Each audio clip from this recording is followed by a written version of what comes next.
For the last 2 years, plus a little bit, I've been in operating rooms at 5 different hospitals watching robotic surgery and its traditional equivalent, meaning surgery done the old-fashioned way with sort of scalpels and large incisions and so on. Did a whole bunch of interviewing at each of those sites as well, multiple interviews with most of the informants at each of those sites. And I would say within those 5 hospitals, one of them turned out, and this is the one that I got the quantitative data at. I spent maybe 50% of my time at that one site. I didn't have an a priori commitment to that site. I'll talk a little bit about access in a minute. I quickly became known as the sort of robots at work guy, and I went around looking for a place where the most complicated, fraught, and emotionally gripping work was being done, collaborative work being done with the most sophisticated robot. The military is one potential place for me to go, the manufacturing was another place to go, and surgery was another. I had done and wrapped up and finally gotten published a study of robotic telepresence system in a post-surgical ICU. Just as I was sort of in the midst of that process while I was casting around for a dissertation topic. So I already had contacts in medicine, some of whom were surgeons. And so when I started to ask around for interesting places to, in those 3 domains conceptually, I instantly sort of had a deeper network in medicine, and surgery sort of rose to the fore, even on its own in the abstract, as the most rich, useful place to go to study these kinds of dynamics. But it also just so happened that I had good contacts there. And very sort of concretely, one of my field sites, a very prestigious institution, I was involved in an executive MBA program at Sloan on leadership, and I was asked to give an introduction of myself to the class and mentioned my interest in robotic surgery, and instantly the head of robotic surgery for one institution, who happened to be the audience, said, are you talking to my institution? I said, I'm trying to, and within 2 weeks I had full access. So having a clear focus and a clear interest, and then announcing that in public venues, and I knew on some level that there might be somebody in that room who could help me. My professional background for 8 years before going back to Sloan was as head of sales for a small management consulting firm that did work as research on group and team dynamics. So we could have a whole separate conversation about the parallels between selling intangible products and getting access to ethnographic field sites. Those kinds of conversations to me are energizing, intriguing, and high risk, high reward, I suppose. There's no guarantee of success, and lots of exploratory, interesting conversation. And so for me, just sort of dispositionally, I love spending time and energy engaging with people, talking about whether, how I might do some mutually beneficial work. Also having sort of a customer orientation to those conversations helped a lot, and continues to help a lot, because whenever I can, and Ed Shine's work actually helped me a lot on this, about being of help. With each interaction, I sort of try to think, well, how might this project actually advance this person's interests? And so that was sort of an easier and more energizing move for me to make. And so I just spend a certain chunk of my time doing that sort of thing, sort of in 3 different buckets. One is sort of speculative, future-oriented. One is current, expanding access, sort of towards the tail end of a project, and the last has to do with getting sort of cleanup-oriented data. Quick story about that is that this quantitative data that I just described around surgical outcomes that I got, it didn't come in one Excel spreadsheet. It came in a series of Word documents, emails, multiple spreadsheets. And it turns out that, as in most organizations, at least in my case, the people who were able to actually click send on that spreadsheet or those emails were obscured from the outside, didn't have a lot of formal power in the organization, certainly had a lot of power, implicit power in the organization, because they held this data. It was a whole different set of, once I sort of got ethnographic access, getting access to this HIPAA-protected data, we could have a separate conversation about medicine, you and I in particular, about what it takes to get access, ethnographic access, in settings in which data and patient reality is HIPAA protected. But so there were sort of multiple layers of access, and at the end of the day, this data took multiple conversations spanning over, say, 6 to 12 months with, say, 3 or 4 people at this one site in order to get approval, and then to sort of achieve mutual intelligibility in terms of what I was looking for, what they had, and to enroll them in the process of designing what I was after in the first place. So there was one person at this sort of flagship site from my surgical study who essentially reshaped what I thought would be useful data. So, for example, length of stay was not. I didn't know what proxy might be useful if I was to assess quality of the procedures that I'd watched and that I hadn't watched. I wasn't sure what would be sort of the least worst proxy for quality of surgical work. And I had conversations with this person on site who, by the way, was by profession a quantitative researcher. And so those conversations were really instrumental in terms of gathering that data, but also enrolling that person in securing that data for me through their social network in the organization. Once they thought that I had a reasonable plan in place and that the data I was gathering would answer a question that nobody else had answered, that where people's lives hung in the balance, they got very motivated to help me get access. For each of these sites, essentially my method of getting access was snowball conversations, right? So I would talk to somebody who had some connection with an institution that I might be interested in, express my interest in the study, ask them, did they know anyone at such and such an institution? And oh, by the way, do you know anyone else anywhere else that I should be looking to or should be talking to? And with each one of those conversations, it produced 1 plus N recommendations of people to talk to, and I just talked to all those people.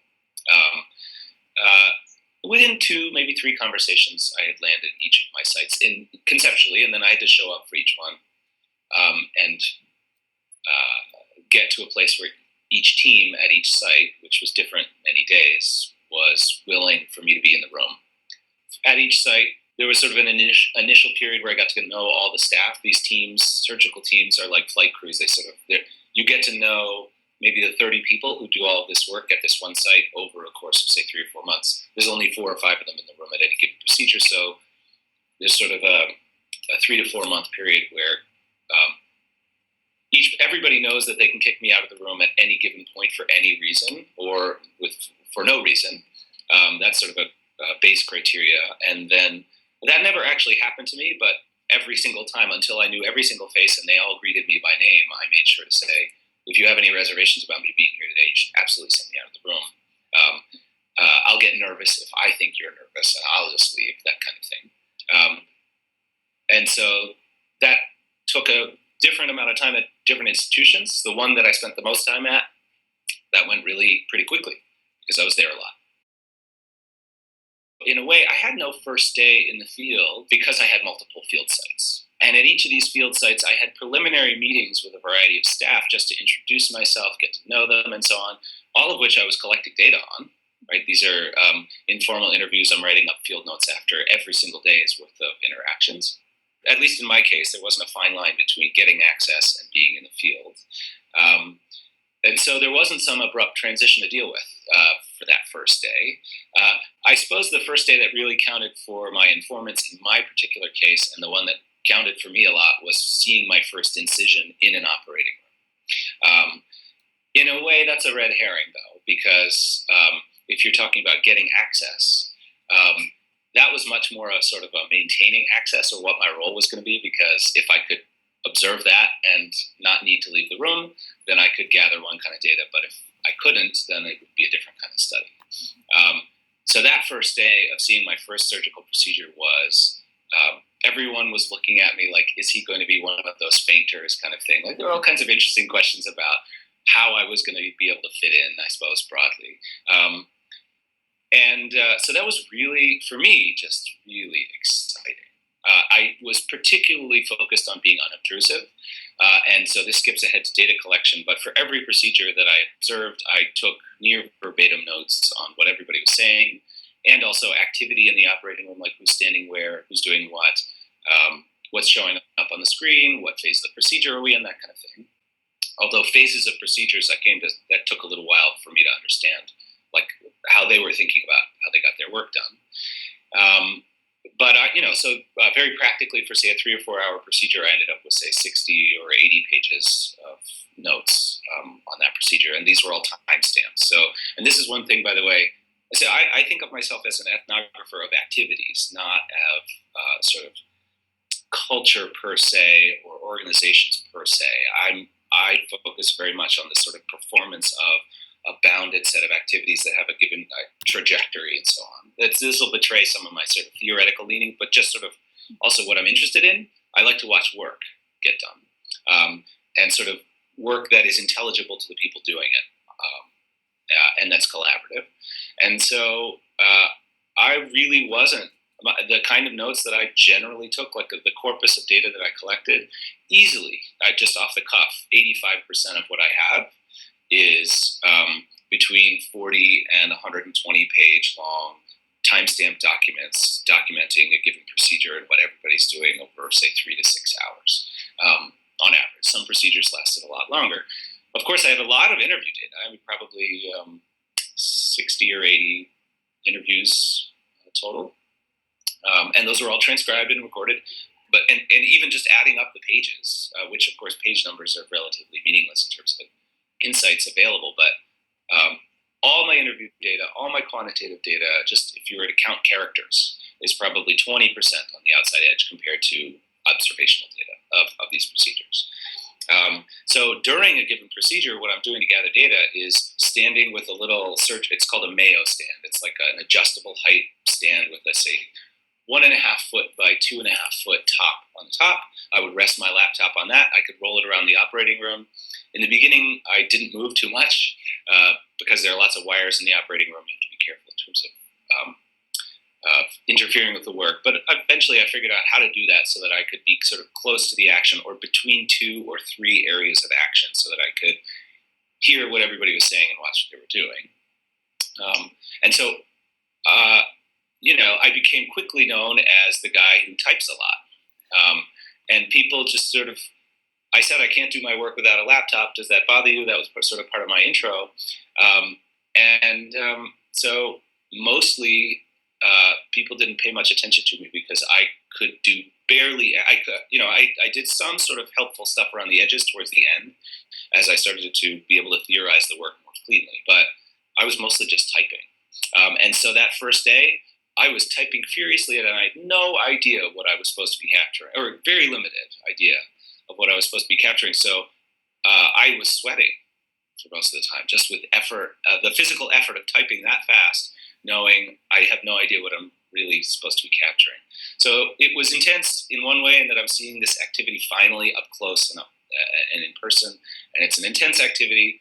And at the same time, my own activity was very intense because I sort of hadn't gotten eventually towards the end, I like to talk of myself to my informants actually, because they asked, as sort of having a CNN ticker along the bottom of my screen, in which I'm sort of doing real-time coding of what's going on, phases of a procedure, things about power relations, so one of my studies is, for example, about learning in this context. How do you learn how to use a robot to do surgery? And so I could grab bigger chunks of data, which meant that my sort of bandwidth for processing things like participant observation, like helping out in the OR, was much greater. I freed up a lot of my capacity. But in the beginning, it was just complete immersion and sort of a loss of perspective, really. Just all I need to do is type was really what I was thinking. How did I decide it was time? Well, so saturation really was the answer, theoretical saturation. So I could have continued, and I should say I am continuing actually. So one of the learning study I just mentioned, I closed data collection. I haven't observed procedures for say 3 or 4 months now. And I have a couple corner cases for interviews, and I'm in the midst of writing my dissertation. I really want and would really help this study. And so I'm going to say do 2 or 3 more interviews. And with getting the quantitative data, there were some pieces that I wanted to continue to pursue well past my time of being on site, and so I did. There was never any sort of firm I'm walking away moment. There was a moment where I, maybe 6 months ago, 5 months ago, wrote handwritten thank you notes to every single person that at my main field site, the people who sort of greeted me warmly walking in the OR and asked me to go do something. Like we sort of were very well acquainted. So I brought in whatever it was, like 35, 30 handwritten thank you notes for all these people for all the time that they put in, and offering that if I could be of any help to them in the future, they should absolutely feel free to reach out, and that I was going to reach back out to them with my provisional findings for their feedback and so on, which I had already done for many people. So that was a sort of a big goodbye moment. Even so, I don't I mean, my IRB, I'm allowed to continue to collect data through next year. And so their email responses to me for those cards, additional thoughts. So another study that I did in this case was sort of coping with technology that's under-resourced and aging. There's this one field site. They have one surgical robot that's decrepit, essentially. Patently dangerous to use, and yet it's used every single day, more or less, say 2-3 days a week. And they do a lot of extra work to keep it safe. And patients do just as well on that one as they do the new, which was all a shock that came out of my quantitative data that I gathered. Those people are still sending me emails about that robot, updates on what's up with it, just because I expressed an interest, and that's data from my perspective. I would say there are probably only 4 or 5 people out of those 35 that I continue to regularly swap emails with and stay in touch with. And that seems entirely appropriate and sad. I mean, I really came to like those people a lot. And this is sort of people from surgical scrubs, people who make very ridiculously small amount of money for what they do in the OR. It's sort of really key to enabling procedures all the way up through chairman of a urology department. It's always chairman. There was no clean point at which to do it, so I sort of manufactured it in that I didn't need any more observational data. That was most of what I gathered. So I think, and I was supposed to start writing my dissertation now for real. And so I sort of sent off those notes as a way of creating some closure. I didn't really negotiate that process with anybody. They kept asking me. So I would not, as I was rotating amongst sites, for example, I would come back after, say, 2 weeks, and everybody would come right up to me and say, "Oh, I wondered if you were done." And I said, no, you're going to definitely hear from me with a giant thank you before I ever disappear. You don't have to worry about that. So, but there was no point at which I had to secure anyone's permissions for stopping, for example. I did a lot of the things that we're trained to do. So what I didn't do in this case was code my data line by line. While I did sort of do thematic analysis on an ongoing basis on my data, really the key insights that sort of led to the core 2 contributions that I think are going to come out of this work, one to do with learning and one to do with coping with aging technology, those came from conversations with my informants. So when I finally sort of got my head up out of the daily flow of interaction enough to be able to code things on the fly in chunks and name them in my notes as I was going and so on, I had the bandwidth to pose sort of dilemmas or puzzling questions to my informants in the midst of the work. Something like, it looks like you all, you have to do a lot of extra work to keep patients safe with this robot. And then I'd have a surgeon literally say, "Well, I wonder what you would see if you looked at my outcomes data." And this was him yelling in the OR. That was the key analytical sort of pivot point for me in that project, to sort of crystallized what that whole thing was about. And wouldn't it be nice if I could go get that data? And there was nothing standing in my way. It's in conversations with my informants, really, that those kinds of insights emerged. But only when I sort of got to the point where I could pose an intelligible question that really poked at a core issue that was locally intelligible but also theoretically interesting to me. And a lot of that analysis, so conceptual analysis in the mid-range, sort of being able to identify key conceptual entities locally and sort of maybe not understand how they all fit together, not understand what sort of the grand perspective might be, but that I had enough, that analysis both allowed me to pose the question, but also bought me the mental real estate to pose it in the midst of the work. You asked a question about what to report. My informants mostly were surprised that I wanted to keep them as anonymous as I am going to. They're medical professionals, and so I think maybe they just had a different standard around what should be reported. A number of them requested to be named, right? So they would say something that they say, well, of course, I prefer my opinion be public. And so I fell back on IRB restrictions there and said, well, I can't do that in this context, as much as I would like to. And in fact, maybe we could co-write something for the popular press later, but even that will be really hard without betraying the fact that you were at certain such and such a site, and I was there as well. I have not yet found that to be a restriction that's meaningful in terms of generating theoretical insight. It's very much on my mind. The practical value and implications of our work, sort of organization, scholarship on organizing, the practical value of that, and is very much on my mind these days, because I have a lot of surgeons, nurses, and scrub techs who really don't care if my insights find the light of day in a management journal. They think that they have dramatic, significant practical implications for the training of surgeons, for dealing with decrepit technology, and lives hang in the balance. They care much less about attribution than they do about adding value in the work that they do, just very broadly and abstractly. And so I find that very compelling. This is a very important question to me personally now, and I really don't know the answer yet. So when I go to give a talk at the American Urological Association conference in New England in October, a number of my informants will be there and will proudly announce themselves as my informants, I think, unless I coach them not to do that in advance, which I will try to do, I think. So I'd say in about 6 or 8 months, maybe I'll have a little bit of end note to offer on this. So papers for me get written through talks. So I think this is very much of a personal style kind of a thing. But I have found that I'm much better verbally and off the cuff than I am on paper. Paper is a secondary place to go for me in terms of fleshing ideas out. And so I now deliberately use things like drag and dictation. When I have to write on my own, I do sort of a verbal dump of my analytical thinking. I do a quick verbal dump on my own, but even more significant is that scheduling repeat conversations with my informants to present to them a completely open curtain view on the theoretical apparatus that I feel I have to put together to account for what they're doing, as well as the empirical results.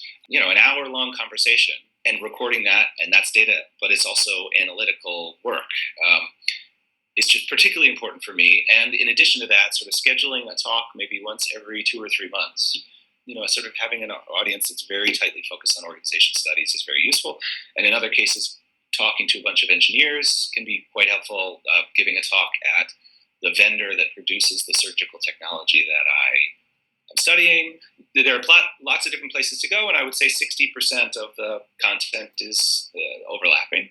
Making myself pull together slides, references, an interesting set of conclusions, and a model. It's more energizing for me to do it that way. Therefore, I'm more creative. Therefore, it happens faster, etc. In terms of writing this paper, I'm going to say it's probably going to be done in about 6 months, sort of ready to go to a journal, maybe sooner. As a first move, I had differing people giving me different advice about whether to involve my advisor as a co-author, given that I collected all the data, designed the study, and would do the bulk of the writing, really, which is how it played out. The bulk of the writing in keystrokes does not equate to the bulk of the thinking. There are people who told me, don't do that because it will be judged as really Vanda's work and you really didn't sort of do your own work there, and we question your sort of standing as a scholar. And I had other people say, well, if you produce subsequent papers and they're good on your own, then this will be seen as part of your opus, and that's fine. I just knew that given how fast I wanted to move, given the amount of data that I had and that I wanted to start on my dissertation, I needed help. And I learned a lot in classes, but so this is not 2 sentences, but that was crucial for me as a basic move.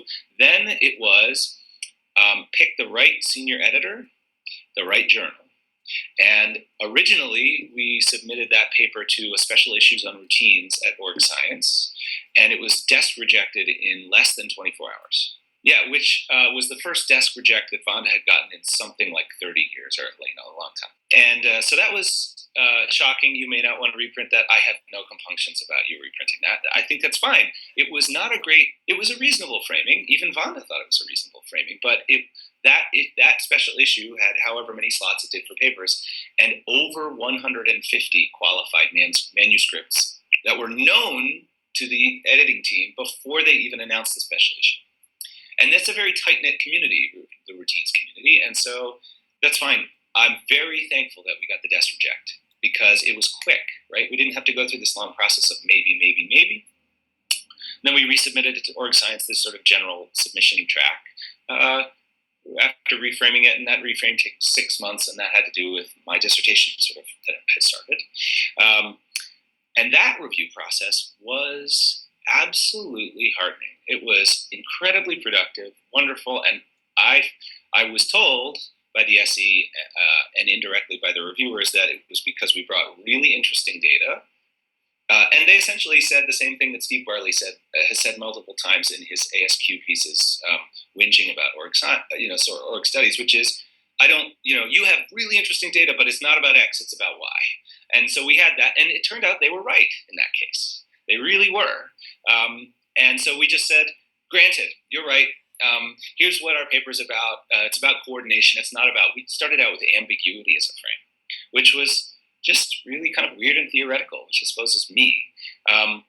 And so we just said, oh, you're right. And you asked for 3 concessions. These 2 had to do with that frame, and the third had to do with our data. And we're saying no on the data because here's the new story. And by the way, it fits perfectly with the data. At every single turn, the reviewers I found to be incredibly constructive, and the process went relatively quickly. And I think it's partially because we were so quickly willing to drop our tools, so to speak, in the Wykean sense. And that's not and at the end, I talked to the SE about this, and I said, this went exceptionally well, and I feel really fortunate. And she said, you should. It doesn't always go this way. In fact, it's rare that it goes this way. That you were so quickly willing and able to drop the sort of organizing theoretical apparatus that you had built, that your data was really fascinating, that it was comparative, it was ethnographic, and oh, by the way, you quantified a bunch of stuff that people don't typically quantify. All really, really interesting. And the fact that we picked an SE who both empirically was familiar with the phenomenon that we were studying, but also theoretically was very sympathetic. And we named sort of potential reviewers that were sort of similar, not with her, but similar in that they had different sort of empirical familiarity and theoretical familiarity. I got that advice from my committee early, which is good to get breadth, but ultimately it'll drive you crazy relationally to try to maintain good, deep relationships across 5 different institutions, for example. 5 years ago, I was at the Boston Field Researchers Conference that happens regularly here, and there was a panel of folks talking about ethnography and how to do it, and I was green as the grass on your front lawn at that point. And he said, in my experience, you get the best data when you're engaging with people in areas that of pain or great pleasure in their lives, there's a strong emotional valence to it, and you yourself are very uncomfortable about asking for the data or engaging with them on that topic. And he said, so the early advice I give to my students is to find situations that make you uncomfortable to participate or observe in, and go do it as much as you can. I said it much less eloquently than him, and this is the same sort of lesson that I learned in terms of sales. I'm not the most sort of gregarious person by far. I'm not a schmoozer, but what I realized is that those relationships only get advanced and you only get insight if you throw yourself into the breach. And so for all my failings, and there are many of them, the one thing that I think really carried the day and got me great data is my willingness just to show up in a room where I feel slightly unsure about whether I'm welcome and asking a question that I'm not sure would be seen as inappropriate, asking to be invited to a meeting, just pushing appropriately, but pushing for myself, especially when I feel uncomfortable for doing that, into situations where I could get really juicy and interesting data